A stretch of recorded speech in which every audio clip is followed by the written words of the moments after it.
de urbanização, né? É uma palavra bem fácil, né? O conceito bem fácil de urbanizar. Eu posso adiantar para vocês que urbanizar nada mais é do que afastar das características rurais, ou seja, é o fato do próprio crescimento da cidade, da formação e do crescimento da cidade em si. Isso é urbanizar, né? Quando fala assim, eu estou em um ambiente urbano, eu estou em uma cidade, né? Se eu estou num ambiente rural, eu estou fora do ambiente urbano. E se eu estou no ambiente urbano, eu estou fora do ambiente rural, né? Vocês aí como futuro técnico em agropecuária, o ambiente de trabalho de vocês vai ser um ambiente rural. Quando vocês se afastarem das características rurais, ou vocês vão estar num ambiente totalmente floresta nativa, o que é mais difícil de acontecer atualmente devido à grande devastação que a gente tem, mas basicamente vocês vão estar intercalando aí entre ambientes rurais e ambientes urbanos, ok? Beleza? Mas aqui vocês podem ver, né, ato ou efeito de urbanizar, urbanização e a industrialização estão intimamente ligados. Isso é verdade. A gente vai ver nesse decorrer dessa aula aqui como a industrialização ela é chave no processo de urbanização mundial, ok? Mas a gente vai contar um breve histórico aí de como acontece esse processo, né? Mas só para vocês entenderem também a importância que a urbanização tem na geografia. Por quê? Porque ela é um fator de transformação socioespacial, ou seja, ela transforma a sociedade, né? Assim como a internet modificou a sociedade, a industrialização modificou a sociedade, a urbanização modificou a sociedade, assim como a agricultura modificou a sociedade, ou seja, ele tem um processo de transformação social, ao mesmo tempo também espacial, como vocês veem nessa imagem aqui do meu lado aqui, ó. Gente, é o seguinte, a imagem que vocês estão vendo na parte mais superior não é uma foto, né? Ela é uma imagem aí trabalhada assim, no sentido de querer demonstrar como que era Nova York há mais ou menos uns 400, 300 anos atrás, né? E a imagem de baixo sim já é uma foto mais real da cidade de Nova York, dando destaque aqui à ilha de Manhattan. Aqui onde eu estou passando o mouse aqui, ó, é a famosa ilha de Manhattan, que é o principal distrito, é o distrito mais valorizado, aí, o distrito mais digamos assim, mais globalizado que existe no mundo, né? É esse distrito aqui de Nova York, que é a ilha de Manhattan, beleza? Então, no decorrer do tempo, houveram transformações espaciais, sociais aqui, em que aqui era uma floresta nativa, depois virou algum campo de cultura de alguma coisa, e aí começou a ter um fator atrativo, alguma coisa no processo histórico na ilha de Nova York aqui, que tornou ela nessa grande cidade aí, né? Mais adiante a gente vai ver que ela é uma cidade global, alfa, mais, a cidade mais global de todas, que ela ao mesmo tempo ela também é uma cidade, ela é uma mega cidade, essas coisas assim a gente vai estudar mais adiante todos esses conceitos, tá? Mas a ideia dessa aula que a gente está tendo agora é basicamente a gente fazer um pequeno histórico dos processos de urbanização, certo? Mas eu aproveito ainda para trazer essa outra imagem aqui, que ela é curiosa, para quem conhece Florianópolis e já andou ali na beira-mar norte, onde tem a ciclovia bem famosa, onde a galera gosta de caminhar e tal, é um lugar bem bonito, que todo aquele espaço, esse espaço aqui ocupado, aqui ó, o mouse está circulando lá, ó, gente, ó. Todo esse espaço aqui criado para a circulação de automóveis, para a logística das pessoas, dos veículos, dos ônibus e assim por diante, não existia há uns 30, 40 anos atrás. Aliás, mais que 30, né? Uns 50 anos atrás, digamos. Acho que é isso mais ou menos. Né? Isso aqui foi criado no aterro. Então aqui a gente tem já a questão da transformação. Teve uma transformação social, né? A questão da cidade em si. Espacial também, pela modificação do espaço com a construção dos prédios, das casas, das ruas e especialmente desse alargamento aqui da praia, né? Porque isso aqui tudo foi aterro, certo? Né? Um sistema de draga que puxou areias aqui do fundo da Bahia Norte e trouxe aqui e aí conseguiram fazer as estradas, porque enfim não tinha mais espaço para fazer estrada, né? Com o crescimento da cidade desenfreado, que Florianópolis foi uma cidade que cresceu muito rápido e foi essa a solução encontrada para poder ter mais espaço assim na cidade, digamos. Beleza, gente? Então é o seguinte, ó, vou aproveitar e já vou começar um breve processo histórico para vocês entenderem melhor, como aparece o título lá em cima, né? Eu coloco breve entre aspas, porque ele não é tão breve assim, a gente vai falar aí na casa dos 15, 20 mil anos esse breve processo. Mas eu vou contar os fatos principais, né? Fazer um resumão aí para a gente entender. Eu acho que vocês também é fácil de entender esse conteúdo aí, para entender como é que se inicia o processo, a tendência do processo de globalização, ok? Então fiquem ligados, né? Eu sei que as turmas do segundo ano tem bastante memeiro, né? A galera que acha isso uma profissão, né? Mas enfim, é na casa dos 50 memes por dia. Mas na verdade eles não produzem o meme, né? Eles só compartilham. Mas quando colocar aqui a própria pessoa que produz, tem que colocar lá o autor, né? Eu acho que isso tem que começar a virar uma regra, digamos assim. Então, se você algum dia já fez isso significa que você já está meio velho. Se você comeu uma carne de mamute, se você comeu aí um mamute no rolete, né? Uma costela de mamute no fogo de chama, alguma coisa assim, você já está ficando velho, né? Porque o mamute já faz mais de 15, 20, 30 mil anos aí que está extinto. Então tem uma idade meio avançada, né? Mas eu estou querendo dizer para vocês aqui com essa imagem, desculpa, com essa imagem aqui, que na verdade eu estou falando aqui de um tempo de aproximadamente uns 20 mil anos atrás, em que não existia essa relação homem se apropriar da natureza. Ele vivia no meio, assim como qualquer outro animal, né? Assim como um animal se alimentava do animal, um outro animal também podia se alimentar da carne do ser humano, ou seja, basicamente como a gente tem essa visão do meio natural, ok? Mas só que há 15 mil anos atrás, né, com o passar do tempo, o homem evoluiu suas técnicas e inventou a agricultura, certo? Um filme que vocês podem ver, que conta um pouco mais ou menos a história entre a extinção dos mamutes, né, é um pouco embasado em teorias, mas muito bacana que ele trabalha mais ou menos essa época aí, uns 12, 13 mil anos atrás, até que o nome do filme é 10 mil a.C. O nome do filme é 10 mil a.C., já é o filme que vocês podem procurar aí para ver, certo? Conta aí e fala um pouco dessa invenção da agricultura, que é o que beneficiou, é um ponto-chave aí, desculpa, na formação das cidades.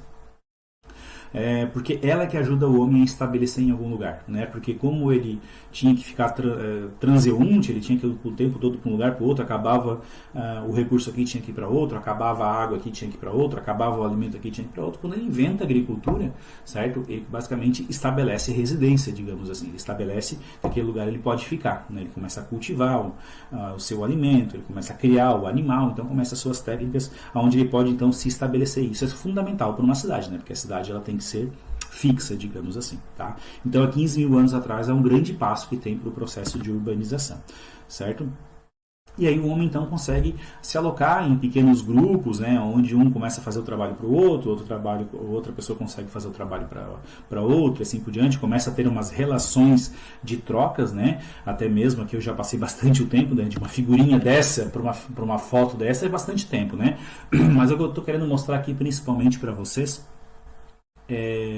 essa situação de que as cidades então começaram a assumir esse objetivo, né? Esse objetivo de ser um centro de trocas, ou seja ele de produto agrícola, seja ele de carne animal, né, do produto da pecuária, seja ele de um artesanato, de algum produto, de uma roupa, né, alguma coisa nesse sentido, onde ali é onde as pessoas vinham do campo e se encontravam, e ali então formava um certo núcleo, né? Então não deixava de ser uma pequena vila, como a gente tem essa visão, uma pequena cidade, alguma coisa desse tipo, certo? Ao longo da história a gente tem diversas explicações, né,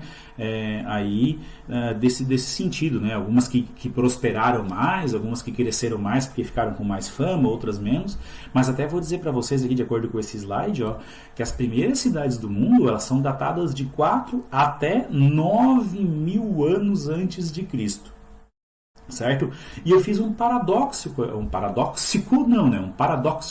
aqui do lado, certo? A gente sempre fala nas aulas de história, onde fica a Mesopotâmia? Fica na região entre os rios Tigre e Eufrates, como aparece no mapa lá do lado, né? Por que ela ia aparecer nas primeiras cidades? Claro, é o berço das civilizações, digamos assim, né, onde a gente tem os primeiros registros históricos, mas especialmente o que eu chamo a atenção aqui é a questão dos rios, certo? Porque toda vez que a gente vê a formação de uma cidade, o início de uma cidade, ela está à margem do quê? De um rio, de uma fonte de água, de um açude, não é que daí é criação humana. Se bem que daí, né, com o passar do tempo, o homem começou a dar o seu jeito, digamos assim, como é o caso já aqui de Dubai mesmo, né? Dubai não está na beira de rio, né? Mas ele tem um mar, sim, mas não dá para usar água salgada. Não, só que atualmente o homem já tem a tecnologia, né, de pegar a água do mar ali, do que está do lado ali, né, do Mar Vermelho, que está do lado de Dubai ali, e tirar o sal da água, né, dessalinizar a água para o seu consumo, né? Só que, claro, não é qualquer cidade, ali estão pagando caro por esse processo. Então a gente tem uma diferença clássica aqui, né? Mas se a gente pegar no histórico as cidades mais antigas, antes de ter esse processo de dessalinização da água, de ter outros processos, enfim, que facilitam a formação das cidades em vários pontos do mundo, né, a questão de estar próximo a uma fonte de água, certo? Pode ver que quase toda cidade tem um rio, né, tem um córrego, tem um lago, uma lagoa, alguma coisa para ter essa fonte, né? Tem que ter essa fonte principal aí para poder estabelecer a residência, tá? Essa é uma questão que eu gostaria de colocar para vocês. E aí, como eu já adiantei ali no comecinho do slide, a gente falou assim, a industrialização ela é muito importante para o processo de urbanização. Por quê? Porque é ela que vai formar as grandes cidades, né? As grandes cidades como Londres, como Paris, como Nova York, né? São Paulo, assim, estão totalmente ligadas ao processo de industrialização. Vocês sabem, a gente já estudou isso, que a primeira revolução industrial ela aconteceu por volta, né, aqui o sinal assim, mais ou menos, por volta de 1750 na Inglaterra. E em pouco tempo se espalhou rapidamente entre aspas, para aquela época, né? Rapidamente nos países desenvolvidos, né, que hoje são considerados desenvolvidos. E ele foi um grande impulso para o processo de urbanização, né? Foi a primeira, também já estava começando a acontecer a primeira revolução agrícola. O que é essa revolução verde aqui que é tão dita? É as novas técnicas de plantio, é a introdução de maquinários no meio rural. Tudo isso fez com que a produção no campo aumentasse bastante, mas que ao mesmo tempo não precisasse mais de tanta mão de obra. Certo? Isso é uma coisa que tem que ficar bem marcada aí, ó. Eu estou tendo uma revolução industrial que está chegando também uma revolução verde, ou seja, eu estou mudando os meios de produção, estou precisando de gente para produzir na cidade, certo? Mas não estou mais precisando de tanta gente assim no campo. Beleza? Então aí a gente já começa a ver os fatores atrativos e repulsivos. O que é o fator atrativo? A cidade está precisando de mão de obra, as indústrias estão precisando de mão de obra. A gente está tendo a formação de grandes cidades. Claro que nesse primeiro momento, se vocês lembram das aulas de história, as coisas não aconteceram tão bonitinhas assim como o professor aqui está falando, né? Teve exploração da mão de obra, teve exploração do trabalho feminino, teve exploração da mão de obra de crianças, né? Tiveram vários problemas de higiene, enfim, tudo em busca da produção massiva, do lucro em cima de tudo, né? De pessoas que estavam desempregadas, da exploração da mão de obra desenfreada, enfim, ao mesmo tempo estava acontecendo no campo a invasão das máquinas, claro, uma velocidade considerável assim e provocando a repulsão. Por isso que eu falo, existiam os fatores atrativos e os fatores repulsivos. Atrativos, aqueles que atraíam as pessoas para a cidade, ao mesmo tempo que elas estavam sendo expulsas do campo, expulsas, né? Estavam perdendo seus empregos, tinham máquinas substituindo sua mão de obra e assim por diante. É o que? A chave do processo do êxodo rural, né? Aqui representado por uma chargezinha, né? Parece bonitinho tudo, mas não é uma coisa tão bacana assim de se ver. Mas enfim, é o nosso processo histórico assim que a gente tem que entender, né? A mecanização chega, a mecanização toma conta da mão de obra, a mão de obra tem que ir para a cidade, né? A gente já está vendo aqui um contexto muito mais atual nessa charge. Essas pessoas provavelmente vão vir para a cidade e vão morar onde, né? Nas áreas suburbanas, assim, digamos, né? Nas áreas de crescimento desordenado, que a gente tem um apelido para isso, crescimento desordenado da cidade, favela, certo?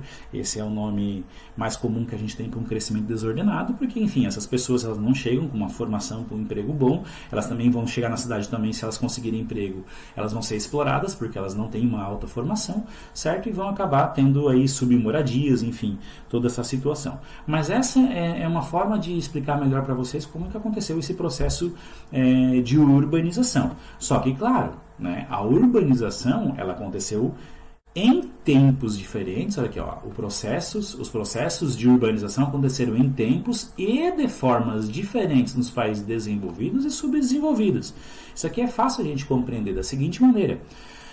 Não vou dizer para vocês agora que por conta disso a urbanização no país rico ela aconteceu tudo certinho. Não, é que num primeiro momento, quando teve o surto lá em 1750, teve a exploração da mão de obra, tiveram os problemas de higiene, tiveram os problemas de exploração, tiveram, né, enfim, toda essa situação aí, mas eles tiveram mais tempo para readequar isso, eles tiveram mais tempo para reorganizar toda essa estrutura, para quando vinha uma nova cidade já planejar ela de uma forma melhor. Então, quando as coisas foram mais antigas, eles tiveram mais experiências e aí, com mais tempo, eles corrigiram esses problemas. Não todos, mas corrigiram grande parte deles.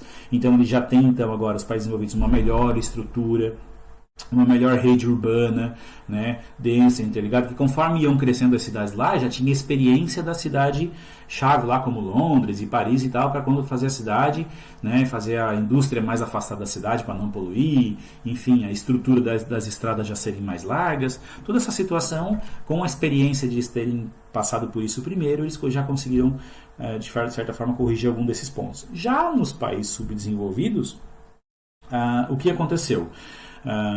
Foi tudo muito mais rápido, né? Atendendo ao interesse da indústria. A indústria não estava nem aí se a gente não tinha estrada direito, se a gente não tinha sistema de saúde, se a gente tinha um alto crescimento vegetal. Não, a indústria queria vir para cá e se aproveitar da mão de obra. Quanto pior é a situação do país mesmo, melhor é para a indústria, porque mais ela consegue explorar a mão de obra, certo?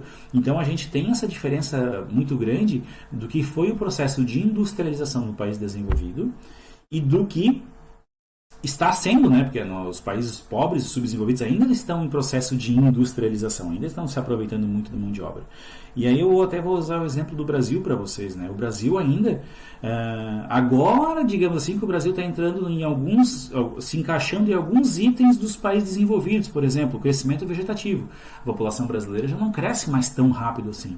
Aliás, já é até mesmo para a gente já começar a diminuir a população a partir dos próximos anos, porque o número de filhos é cada vez menor. Mas quando começou o processo de industrialização do Brasil, lá por 1940, 50, 60, as famílias brasileiras, os casais ainda tinham em média de 5 a 6 filhos por casal.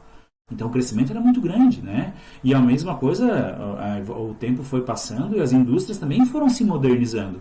A mão de obra já não é tão essencial assim, no que diz respeito à quantidade. Agora o essencial da mão de obra na indústria é o quê? É a qualidade da mão de obra, né? Tem menos pessoas trabalhando, porém essas pessoas são mais qualificadas, certo? E aquelas que são menos qualificadas têm que ficar disputando postos de emprego e aí sendo exploradas, né? Isso acontece com muito mais evidência nos países subdesenvolvidos. Então aí a gente tem essas diferenças para colocar em xeque, tá?